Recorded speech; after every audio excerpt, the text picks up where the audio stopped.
Wonder I turned my game from looking like this to this as an indie game developer? Then stick around to the end of the video.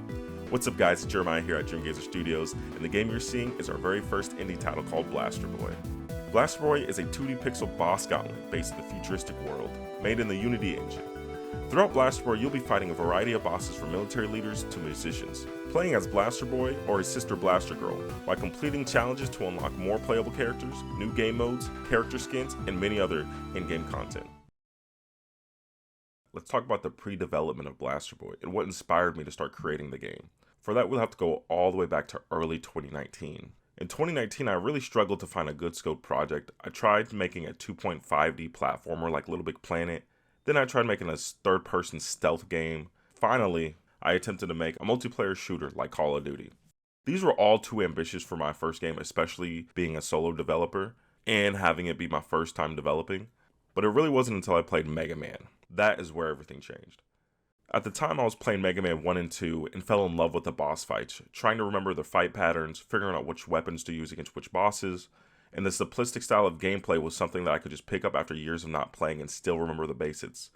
Similar games like Call of Duty, Super Smash Bros, and even Legends of Zelda had the same simplistic style of gameplay that I really enjoyed.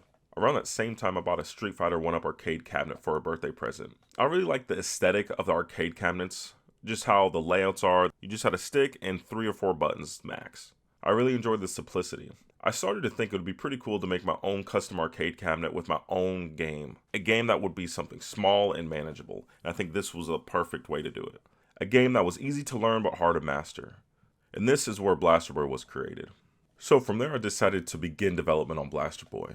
But the first question was, which game engine should I use? In 2019, Unreal and Unity were really the big 2 game engines that a lot of indie developers were using, and I had a lot of experience with Unreal Engine and their former blueprints. Godot and other game engines weren't really used at the time and had less community support, and I already had experience creating a few prototype projects using blueprints with Unreal Engine 4. This allowed me to learn the terminology and visual understanding of how coding is done, but I never really learned C++ or C#. After doing a bit of research online from other devs, comparing between the 2 engines, I decided to work with Unity and learn C#, since this game engine had a lot more community support, and this would help me learn how to code. And given Blaster Boy's simplistic and small scope nature, it would be a perfect fit. So now I chose a game engine. What was the next step? The next step was trying to find a good concept for a game, as well as characters. I kind of knew I already wanted to make a Mega Man style game, but now I need to decide the gameplay mechanics as well as the characters in an early stage. So I started to think about the main protagonist. So this is Blaster Boy. This is the main protagonist of the game, but he didn't always look like this. So early on in development, his design I pulled a lot of inspirations from characters like Mega Man, Mighty No. 9, and Astro Boy. So this is an early design of Blaster Boy. I didn't really like the look of it, and I felt like he was more of a spaceman in a spaceman suit instead of a cybernetic android. Here are some other characters: Blaster Girl, Rogue, and Phantom.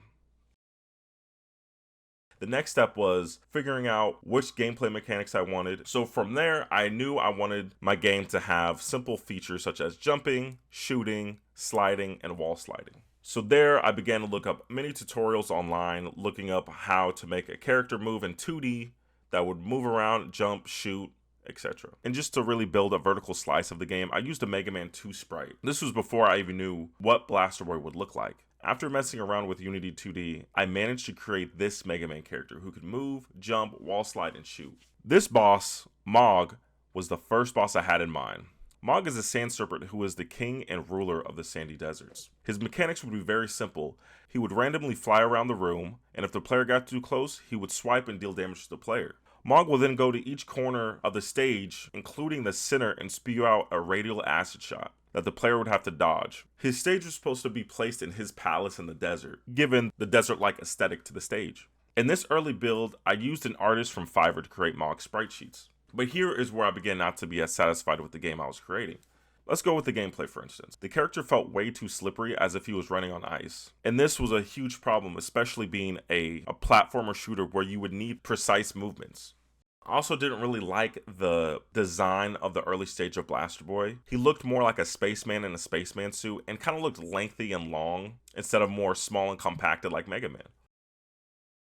So after not being satisfied with my vertical slice that I created for Blaster Boy, I decided to take a few months off. I felt like I learned a lot just from making Mog's boss fight and making Blaster Boy's character, as well as just talking to freelancers and figuring out ways to communicate with them better.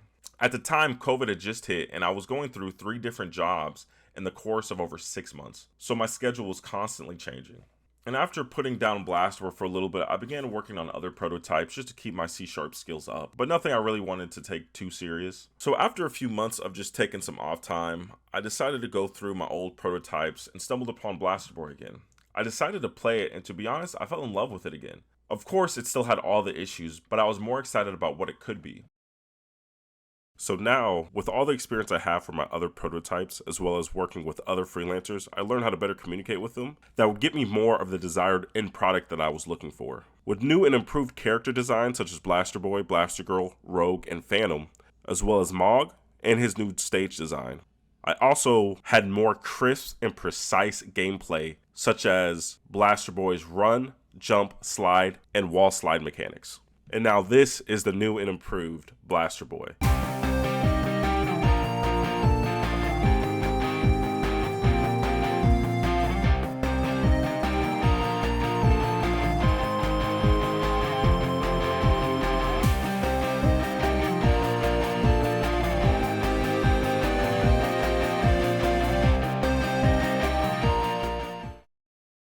And this was the vision that I had for the game.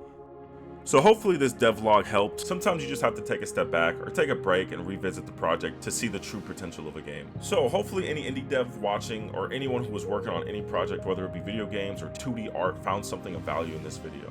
So reasons for making these devlogs really is to help promote Blaster Boy, but also give any tips or insight about my process and my challenges and hurdles I had to go through. So what's next for Blaster Boy? Well, currently I'm working on finishing up the sound design for the demo version of the game, as well as implementing local 2-player co-op. As of releasing this video, you will be able to wishlist the game on Steam. You can just search up Blaster Boy or Dreamgazer Studios. We plan on being released on Xbox, Steam, Epic Games Store, and Nintendo eShop, so look out for those. For those of you who want to keep more up to date with the game, you can follow us at Twitter at Dreamgazer_S. For more devlogs and big announcements for Blaster Boy, subscribe to our YouTube channel at Dreamgazer Studio.